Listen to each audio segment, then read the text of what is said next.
যখন তোমরা স্ত্রীদেরকে তালাক দাও, তারপর তাদের ইদ্যত পূর্ণ হয়ে যায়, সেই অবস্থায় তারা স্বামীদের সাথে বিবাহ বন্ধনে আবদ্ধ হতে চাইলে তাদেরকে বাধা দিও না, যখন তারা বৈধভাবে উভয়ে আপোষে সম্মত হয়।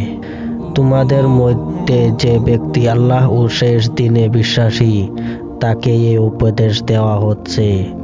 এটা তোমাদের পক্ষে অতি বিশুদ্ধতা ও পবিত্রতার বিষয়, এবং আল্লাহ এই বিশেষ রূপে জানেন, তোমরা জানো না।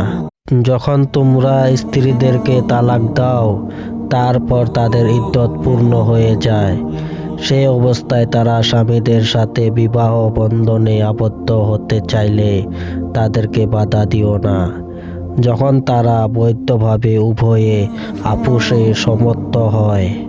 তোমাদের মধ্যে